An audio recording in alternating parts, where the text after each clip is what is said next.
From Topps comes the all-new digital card collecting app, free to download from iTunes or Google Play. Star Wars Card Trader. For the first time ever, collect and trade everything from legendary 1977 Star Wars cards to new cards featuring exclusive content from Star Wars Episode 7, The Force Awakens.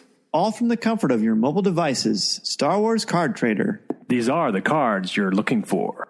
Listening to Coffee with Kenobi, you are, with Dan Z and Corey Clubb, the podcast you're looking for. This is, yes. For an entire generation, people have experienced Star Wars the only way it's been possible, on the TV screen. But if you've only seen it this way, you haven't seen it at all. This is the podcast you're looking for. We've been waiting for you. The Force is strong here, even stronger than the coffee. At last! Where have you been? Welcome to Coffee with Kenobi. Here are your hosts, Dan Z and Corey Clubb. This is Dr. Travis Langley, at Superherologist on Twitter, the editor and lead writer of Star Wars Psychology, Dark Side of the Mind, and you are listening to Coffee with Kenobi with Dan Z and Corey Clubb. This is the podcast you're looking for. Joining us on Coffee with Kenobi is Dr. Travis Langley to discuss his insightful new book, Star Wars Psychology, Dark Side of the Mind. Dr. Langley is a professor of psychology at Henderson State University with a keen eye for understanding what makes our heroes tick. We are happy to have him join us for a quick cup of coffee. Welcome, Dr. Langley. Well, hello, welcome. Although I'm not a coffee drinker, I drink tea and Mountain Dew. Oh, very good. So caffeine and hot beverages is a very good combination. We can certainly roll with that. And it's so nice to have you here because we're so fascinated by what makes these characters tick. So tell us. Hey, me too. Yeah, well, hey, it works out real well. So tell us, if you wouldn't, what drew you to the world of Star Wars in the first place, inspired you to write this fascinating new book? Oh, what drew me to Star Wars? It's kind of a separate issue from the book, though, because I saw Star Wars in 1977 as a kid. So, I saw it back then, and I was already a science fiction fan, though. So here I was, this kid living in small towns or suburbs in the South, depending on where we were at the time, and feeling like, I'm interested in these nerdy things, but nobody among my peers seems to be into them. And then Star Wars comes along, and it's the number one movie, the most successful thing, and it was amazing to me that this kind of thing that was interesting to me was the most popular thing. It's like I didn't know who all these Star Wars fans were, but it was very meaningful to me. It was a new hope for the nerdy child, and I've always loved Star Wars. Somebody asks, which do you like more, Star Trek or Star Wars? Well, it kind of depends on which side of my brain you're asking and when you're asking, but I had always thought of myself as more of a Trekker, but I go, there's something just more exciting about Star Wars. Star Wars, as a lot of the people who really know the background know, it was shaped by psychology itself. Absolutely. George Lucas, many influences figured in. Cowboy movies, Kurosawa films, much literature. But he was having trouble finishing his original story until he discovered the works of Joseph Campbell, and through that, Carl Jung's work on archetypes and the things that both of them had to say about the hero's journey and the universal themes of heroism that you find all over the world. And Lucas was like, this is the kind of story I'm telling. And so Star Wars was directly shaped by psychology. I wanted to do the Star Wars book several years ago when my Batman psychology book was first out. And was immediately a success. I wanted to do Star Wars Psychology, Jedi Mind Tricks as the second book, but the publisher at that time was like, well, there's no new movie. I was like, but there will be. Star Wars always sells. But last fall, when I ran into my old editor at New York Comic Con, I brought this up. Remember that Star Wars book I wanted to do? It is time, and we agreed.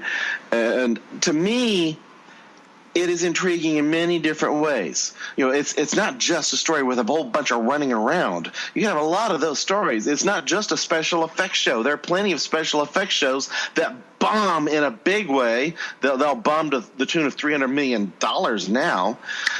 it is intriguing, particularly because of these main characters and the little touches and the additional characters all over the place. You don't just have random droids. You see a droid getting tortured in the background. You see some other droid, having a reaction, to other behavior. So it's not just the main droids, even among them of C-3PO and R2-D2. There's rich characterization among these mechanical forms all over the place. As they become an analogy for groups that get prejudice against in our world. The cantina scene. Every viewer sees the irony of all these many species when the bartender points at the droids and says, "We don't serve their kind." Here these are these clearly sentient beings when everybody except the Skywalkers and Chewbacca seem biased against them. I never thought about it that way. Well, it's like Anakin and Luke both relate to them as sentient beings. Ben Kenobi, he's never been that concerned about them as sentient beings, even in some of the prequels. It shows it's like he's not even that concerned about one that's been with him for years, getting trashed. I can understand to some extent with the Jedi because they're in tune with every living thing, and those mechanical entities aren't part of that force that they're tuned into, and so it wouldn't feel like the same kind of entity to them. So I can understand that in some extent. And you also, who knows, some things may have happened back in their history where they had a rise of their machine. It's like, okay, we need to get these machines under control. Who knows? I love speculating on why do they treat the droids like that, even aside from the analogy to real world prejudice, as these species are intermingling and chatting with each other. Well, you almost wonder if there's a bit of a holdover, or at least for the bartender, from the Clone Wars as well. And then you get that, of course, that's interpreting it after the fact, because when the original Star Wars came along, we didn't know what the Clone Wars would actually mean. Correct. It didn't sound like it was meant to be the Stormtroopers, and you watch those Stormtroopers with some variety in their voices. The original film, they weren't supposed to be a bunch of clones. So that's right. We can interpret it now that way, but that doesn't seem to be what was originally in there, because very clearly Boba Fett was not the person with the same voice as all those other stormtroopers. Which, you're like, why is Boba Fett popular? My daughter-in-law said he's just a guy who falls in a hole, but he had a cool look to him. Yes. But we can anytime we get to talking about why characters do things, what they do and the meaning of their behavior, or when we argue that they're out of character, that is a psychological question. Fans look at the psychology of characters all the time. They just don't always use the words that I use for this stuff. We go through looking at these different characters and these stories, and they become analogies for real life, and we can get past the prejudice. If you're looking at a film about some particular real world race or some group in a particular environment, like in an inner city setting or a third world country, you go in with some pre-existing ideas about those groups. Even if you're not a particularly prejudiced person, you still have some pre-existing ideas that will shape your thoughts and your reactions. We go into science fiction, we can step aside from those and look more frankly at the bias, the prejudice itself.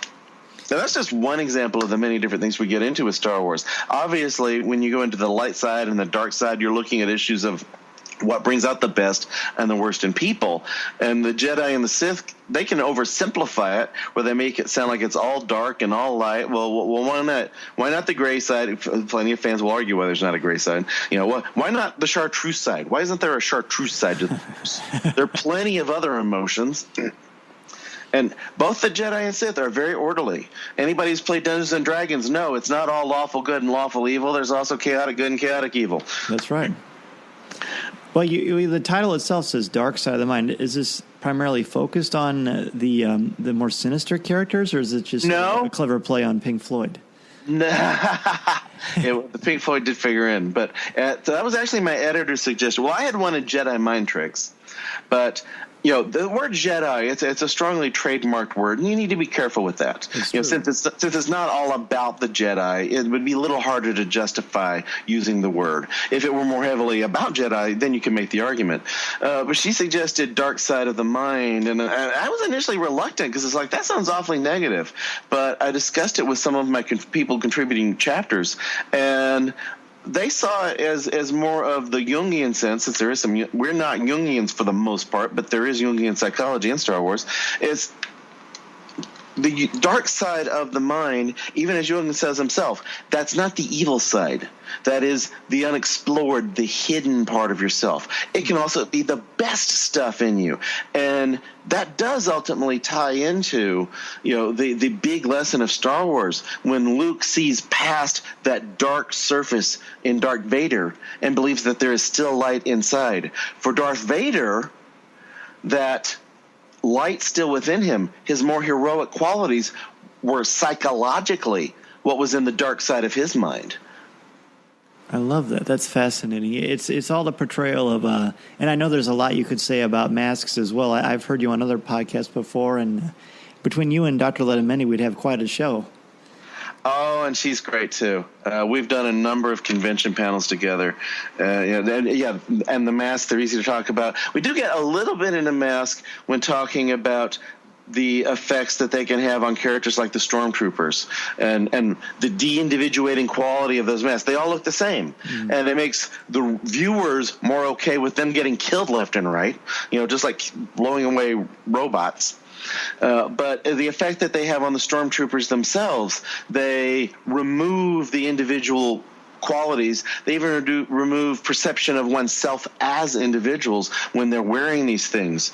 These things with incredibly limited range of vision. You just kind of ignore that. That's one of those things it's part of accepting the fiction. You're suspending disbelief. It's like, how can they shoot anything? Well, Stormtroopers aren't known for shooting anything, but although in A New Hope, Ben Kenobi looks at the blast and says, oh, no, only a Stormtrooper will shoot that accurately, when we know Stormtroopers can't shoot, but Ben's been out of touch. He might remember a generation earlier when they were all clones of Jango Fett. Now you've got copies of copies of copies, and you know what it's like. And when people recruited. That's right. And people recruited. And the Empire's a bit run down a generation later. Now these, if somebody actually has skills, they can make money elsewhere, as opposed to, it's the ones who, can't shoot. So it's like, well, I'm not going to be any good making a living as a smuggler or a scoundrel out there. I'll go work for the Empire. Hey, it's Dan Z. And Corey Clubb. From Coffee with Kenobi. And we are excited to let you know about the Star Wars Card Trader app from Topps. Yeah, Dan, you remember those cards that came out in 1977, the good old days? Well, they're back again. Yeah, so it's the Star Wars Card Trader app. It has them all, as well as fantastic images from The Force Awakens, The Clone Wars, Rebels, and much more. Absolutely. You've got your favorite characters, memorable scenes, you've got key moments. It's all there. You get credits every day for free from the app, which is available from iTunes or Google Play. Open packs from the cantina, trade with your friends, and enjoy these amazing Star Wars memories as you take your first step into a larger world. There's so many different sets to choose from also, and there's so many great cards to chase. There's special inserts, there's rewards for completing sets and variants. It's everything you love in collecting from a galaxy far, far away. The Star Wars Digital Card Trader collecting app from Topps. These are the cards you're looking for. So you've talked a lot about some very important things that we like to analyze and dissect at Coffee with Kenobi. The idea of identity and the idea of the clones versus the Stormtroopers. There's a lot of fascinating things that we could go on and on about. But I'm interested right now in what are some of the biggest challenges that you faced when you started examining the Star Wars universe for this book? Making sure we've got a coherent kind of story tying it all together, even as we're talking about a lot of different kinds of psychology, where we'll have a couple of people who are looking at some Jungian things. Like one of those writers was absolutely a Jungian. The other one was absolutely not, but he was still speculating on what might a Jungian say. But that's just 2 or 3 chapters where we get into that so much. We get into issues of the characters. We got different people contributing chapters, and these often when you see these anthologies, they vary widely in their quality and the tone. And so with these, I write a lot more than the editor tends to do with these books. So editor and lead writer is the more accurate description for me on these, to help tie it together. And I work with the writers a lot along the way. We have our secret Facebook group where we share information and support each other to help it feel more like a team than it often is with these anthologies. And so just having that kind of feel where, here's a book where you don't just feel like, it could have just been a bunch of random magazine articles, where it does feel like, there's a wholeness to this book somehow. That would have been really the biggest challenge, and it's an ongoing challenge as we go through. It was less of a challenge with The Walking Dead for some reason than it is with Star Wars, and with the upcoming books, Game of Thrones, Star Trek, later on next year. I'm not sure if I can announce the title, but there may be one involving a madman with a blue box from Gallifrey, which is pretty silly for me to say that if I can't announce the title, but okay. Well, and so it's more, the challenge for you is more like the manner, not the matter, it sounds like. With these, we are, of course, we're choosing our topics for specific reasons. I know there are people who look at this stuff and go, you're just choosing it because it's popular. No, it's popular is why a publisher lets us talk about this stuff. But right. We're going with topics that are interesting to us and topics that we already feel we have something worthwhile to say in the psychology of it. So we're not going to be taking on where, it's either not that interesting or we don't think there's a solid psychology story that we personally can tell. We're not going to do the psychology of Twilight. And when I know of it, you could do it. So you could do one like, what's the psychology of this old guy who hangs around high schools?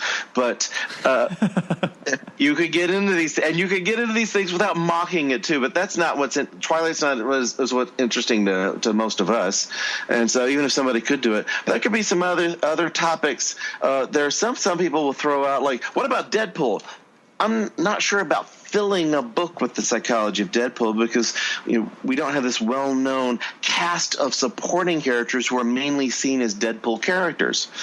And also how much does Deadpool psychology relate to real-world psychology? We need some others who are grounded in reality if we're going to deal with someone who's that far out there. Mm-hmm. So there are some things that are interesting to us that we don't feel we personally have the right psychology story to tell. So before we even get into writing these books, we already have a sense of these. My writers are generally people I know through doing convention panels together with them, or they're Psychology Today bloggers. So all of them I know, they know their psychology. They know the popular culture topics. They know how to do it for a general audience where it's interesting and understandable, and they know how to do it quickly. Always a plus. And for those of our listeners who are not familiar with the work of Carl Jung, could you kind of give us a real brief overview of what that means to be a Jungian psychologist? Well, Carl Jung was a colleague of Freud's, although over the course of a couple of years they had a big falling out. And so he also was into what's going on in the unconscious mind.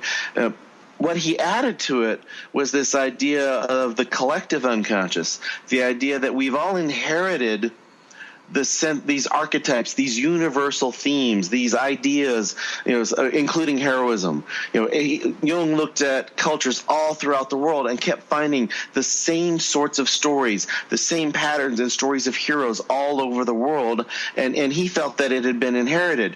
You can go arguing that, life circumstances will make these themes emerge, but as Jung saw it, it came out of an inherited unconscious. And then he influenced Joseph Campbell, who really got to pinning down specifically, that hero's journey, building from the things Jung had talked about. There are other ideas Jung talked about, like introversion and extroversion. Those started with Jung, but because he's so spacey on some of his other areas, not everybody gives him credit in some very well-known ideas that he has. Well, and the things you're talking about too, basically it all comes back to when it comes to Star Wars. We're inspired by these characters, their hero's journey, what makes them tick, what makes them act and react or not act at all, depending on the situation. So for you, what does Star Wars teach us about the human condition? that we need to look past the surface. Some of it has to do with that hero's journey you're talking about, like Han Solo. He has a very distinct journey from this scoundrel who won't stick his neck out for anybody to the guy who then does exactly that and progressively does more of it. We see his journey. It might not be as obvious as like Darth Vader's journey, which is a pretty complicated thing. Mm-hmm. But I think the great lesson in Star Wars is to look past the surface. And I apologize to anybody who's heard me talk about this elsewhere, but I do think it is. It's like repeatedly, the farm boy is the hero. The scoundrel will stick his neck out after all. The damsel in distress has to take over her own rescue. Yes. The big hairy monster who supposedly rips out arms, we never see him rip out arms. He's one of the most supportive characters. Who goes looking for C-3PO when 3PO's missing? Chewbacca. Who are the deadliest killers? The teddy bears. And what I said earlier about how Luke, looking past that dark surface on Darth Vader, sees something else inside that person. That ultimately is what wins the day. So repeatedly we have the lesson of look past the surface. People have more to them. They have more layers, which then does make it funny, the people who think it's like Star Wars is just about a bunch of running around. Yeah, look past the surface of Star Wars. There's a whole lot more to it. I agree. I very much agree. And I'm glad you brought up Darth Vader. It would be impossible to talk about psychology without talking about one of the most popular characters, not only in Star Wars, but in all of the fictional world. But let's look at Anakin's turn to the dark side, which you've no doubt been asked about many times. Was the turn believable from a psychological and storytelling perspective when he went from Anakin to Darth Vader? I don't know. I go over that. One, Darth Vader, it's hard for me to accept Anakin as Darth Vader because, Darth Vader, he looks cool and he acts cool. But then again, it's like, that suit could make anybody look cool. Right. And the voice modulator that turns it into James Earl Jones's voice. It's like, maybe if we put, Bob Denver, Gilligan in the Darth Vader outfit with a James Earl Jones modulator, hey, there he goes. It is difficult. Of course, Anakin we first meet as a kid of 9-ish. Who is sympathetic. He's empathetic. He's one of the first to say we need to stick up for others. And it is difficult to believe somebody with that much empathy becoming a mass murderer. You look at someone murdering children. You look at the real world and the people who've done such atrocious things, you don't find them where they've had such strong empathy earlier in their lives. So that is a bit difficult to accept, although you do have to throw in the fact that he's got force magic messing with his head. And that could be comparable to drugs or brain injury affecting a person's state of mind. I can take something called transcranial magnetic stimulation and use a magnetic field to activate or suppress areas of your brain. And so if we do that to people in a very specific area and they're looking at a moral dilemma, many of them fail to see what is morally wrong. Whereas if you don't have that magnetic field shutting off that part of their brain, they see the moral problem in the situation that they're looking at. So if something like that can offer a person's state of morality, drugs can alter a person's state of mind where he used to be a good kid, now he's just, he's losing sight of what he's doing. Then if you compare what happens to Anakin to that, he's high on the Force. He's pumped up on more, getting more and more of the dark side, then it's easier to see. But, as somebody who, it's one of those things where those prequels don't quite match what we envisioned, for what we knew of the history based on the original trilogy. And it always sounded very clearly like Anakin Skywalker was a lot older when Ben Kenobi met him.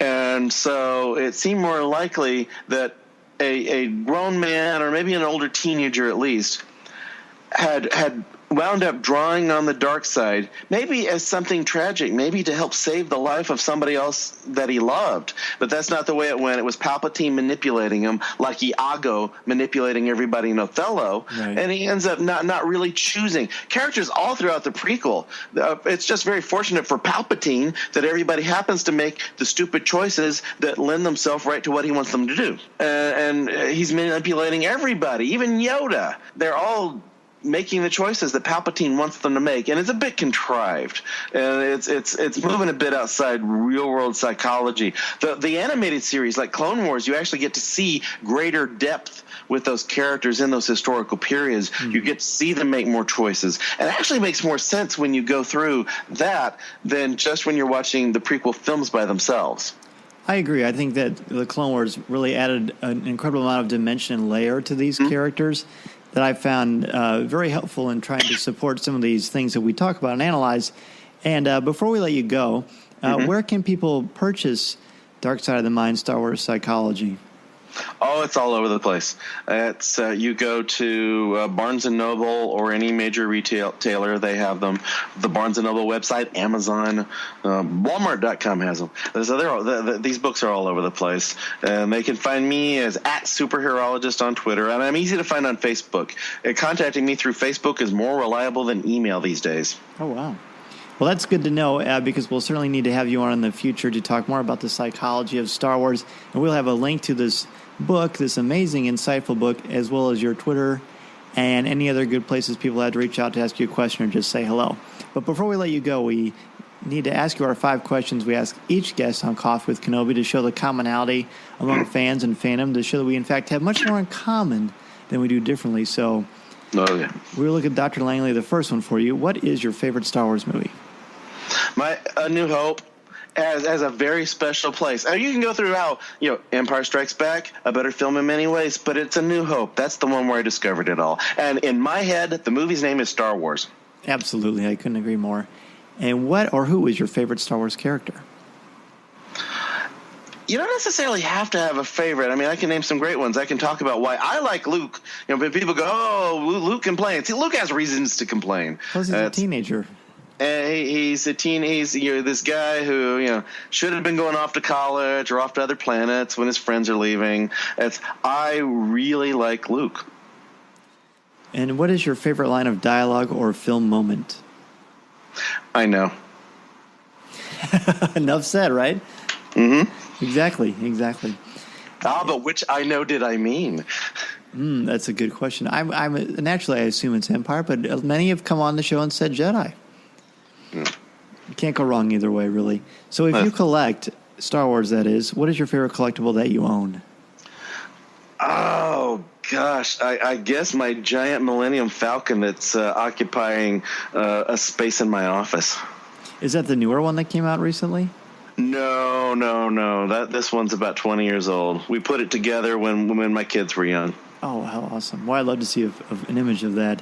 So last one for you is, what particular messages or themes about the Star Wars saga resonate or speak to you? Oh, gosh, I feel like that's the main thing we've been talking about for this whole half hour, though. Absolutely. It's look beyond the surface. Everybody's more complex than you realize. We have had over 100 guests. I don't think anyone has ever put it quite so loquaciously. I appreciate your insights into the Star Wars universe, as well as you sharing your time with us. And if you could, let listeners know again where they can get in touch with you if they want to ask you a question or just say hello. @Superheroologist on Twitter. On Facebook, go to facebook.com/Dr. Travis Langley. And that's where they can find me. Well, thank you again, Dr. Langley, so much. Be sure, everybody, to check out Star Wars Psychology, Dark Side of the Mind. We have a link to it in the show notes. And Dr. Langley, have a wonderful evening. May the Freud be with you. Chewie, get us out of here!